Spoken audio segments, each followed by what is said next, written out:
I am curious, having been through circling back to your time in the Irish military. What are the differences and kind of the contrast between Irish Army, Irish Special Forces, and American? Kind of. So when I went in the Army, I went in '85, and I spent like two and a half years in the infantry, right? So our job was to patrol the border. We had a couple of jobs: patrol the border. We did cash escorts, believe it or not, because the cops don't have guns in Ireland, or they didn't back then. And so when a massive amount of cash was moving from an armoured truck, then we would put a military escort on it with 2 Land Rovers and 4 soldiers and 2 cops and a police car. And we would escort it all around the country picking up cash. So basically mafia guys at that point. Well, yeah. Then if explosives were being used for quarries, we'd have to escort them and watch them being used and watch whatever's left being burned. But mostly we did border patrols. I did 9 24-hour duties a month, right? Jesus. So and we know now that staying up that much jacks you up, right? But we would do, like, a typical week would be, I would be 24 hours on, 24 hours off, Monday, Wednesday, Friday, and Sunday. And then I'd do a week of normal duties, like 8 to 5. And then the next week I would do Tuesday, Thursday, and Saturday, 24 hours and 24 hours. So it was 7 duties a month. And I did that for a couple of years. Checkpoint searches, cordons, stuff like that along the border. And then I went to special ops, and I went to selection, and I went to Lebanon when I was a private as like a UN peacekeeping deal in '87. Then when I got back, I went to selection. And when I get into the unit, I did a couple of months of like OTC, like Q course training, and then I became like an operator. But it was like it wasn't like American Special Forces. It was more like GSG-9, GIGN. It was like a counter-terrorist police force almost, right? Yeah. And we had 2 roles, green and black, they used to call it. The black role was like the SWAT team stuff, high-risk warrants and stuff like that, extraditions. And then the green role was like conventional special operations, behind the lines, sniper. I went to sniper school. I did a bunch of schools while I was there. So that was kind of how it was set up. And so it was a little different than American Special Forces, but a lot of the skill sets were the same. Like, I went to free fall school, I went to static line jump school, I went to, it's funny because static line jump school there was like pre-jump here, right? It was like 2 hours of ground training. Hey, this is what happens if you land in power lines and water. Okay, do some PLFs off that bench. All right, get in the fucking plane. Let's go. You know what I mean? And it was fine. Yeah. Like, I went here and it was 2 weeks of ground training. Yeah. I'm like, good Lord, it's gravity. Yeah. We push pallets and they land fine, right? It's not that complicated. You can't escape it. Yeah. I couldn't believe it. Yeah. So here's the big dick measuring question. Which one was harder? Selection or yeah, just generally speaking, I guess. Selection was harder there because I was younger. Yeah. I think, right? When I went here, I was older and I was more mature and I knew all the tricks and all the bullshit that they throw at you.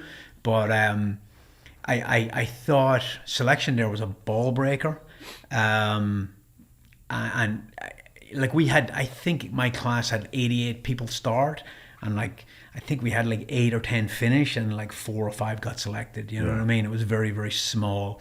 And a lot of people got broke from doing freaking mountain climbers with your rifle over your head up and down the hills all day. You know what I mean? So...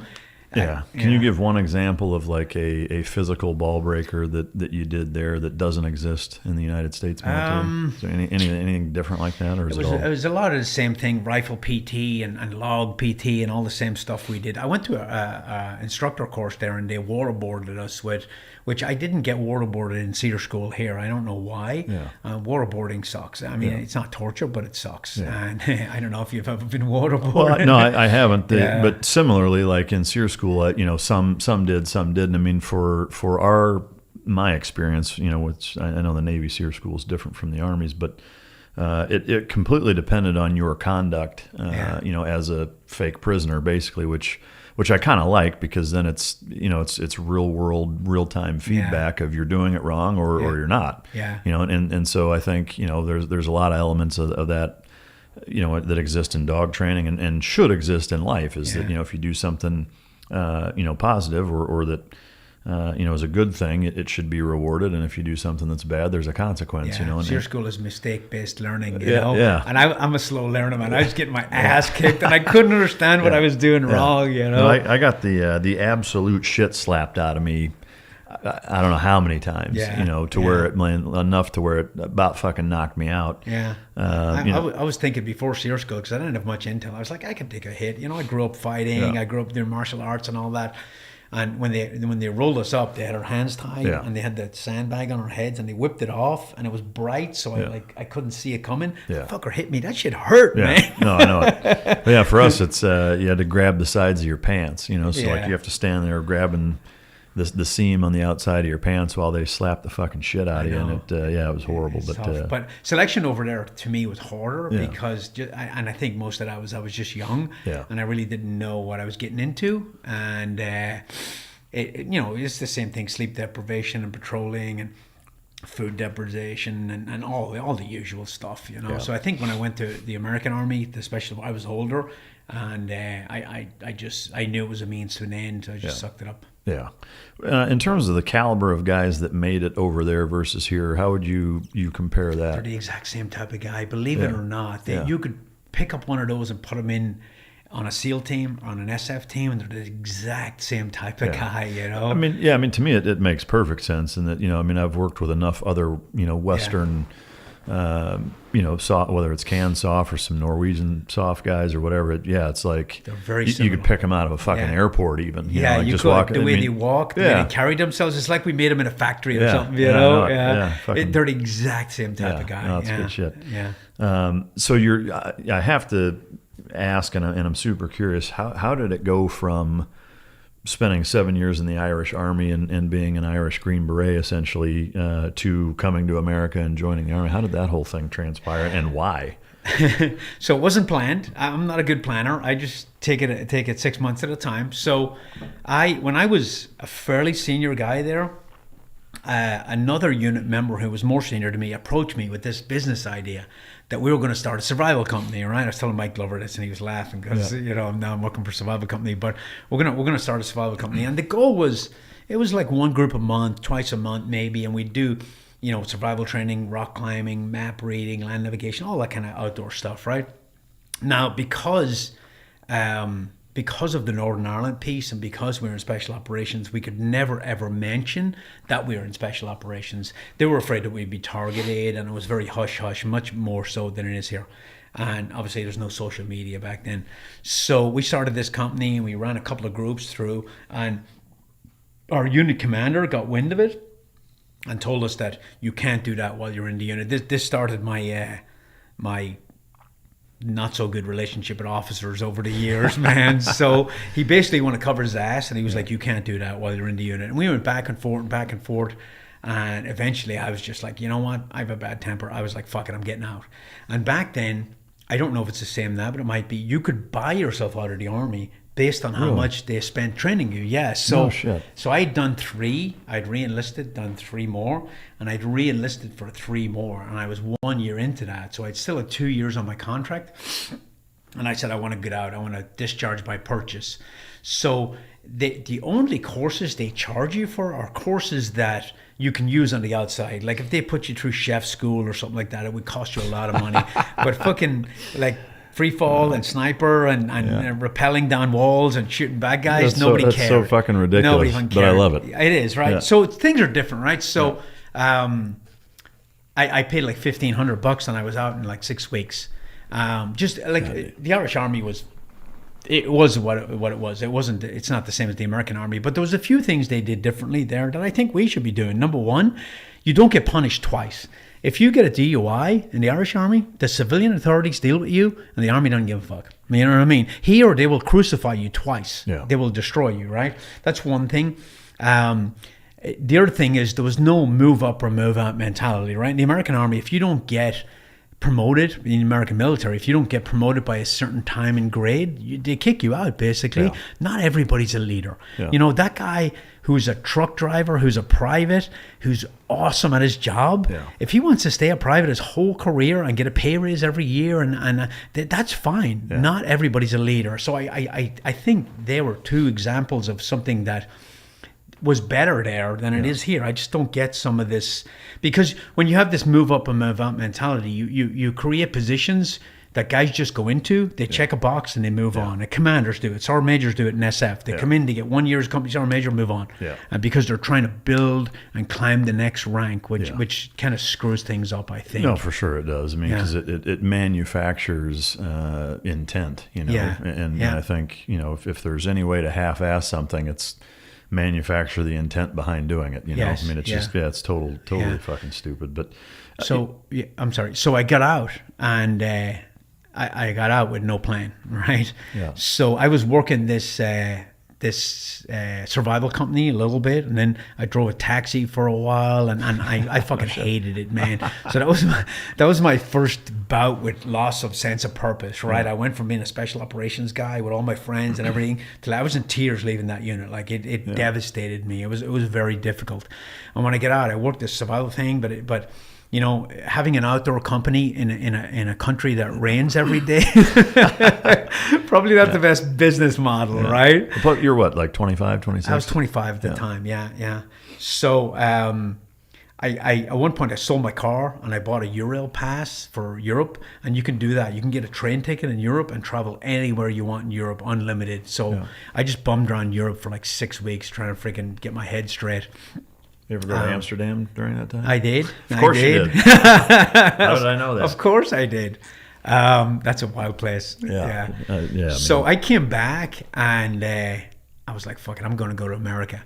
So I had no green card or nothing. I got on a plane, flew into JFK, linked up with my brother who was there, who had his own construction company, and I worked construction. And, you know, when you fly in on a holiday visa, you get 3 months. I stayed for a year, so I was an illegal immigrant for about 9 months. That's that's hilarious. Yeah. So then my mother got sick. She got cancer, so I had to go home. So I went home and I burned that bridge. I couldn't go back to the States because once you overstay your visa, they're not going to fall for it twice. You're fucked, right? So I went home. I fucking hated it. I sat there watching my mother die for months and months and months, and it was awful. I had no job, and I wouldn't take the dole. I just wouldn't take their fucking money. It's something personal, wouldn't let me. So I worked a little bit here and there, just doing bullshit jobs, but it was like a really low point in my life. It was because I'd been a special operations guy. I've come out. I'd lost that sense of purpose. And now it's just a fucking bum with no job. Could you have gone back into the Irish? No. Like if you buy probably your not. Yeah, probably not. At that time, like when I joined the Irish Army, it wasn't a matter of like, hey, I want to join, you go in. They only recruited every couple of years.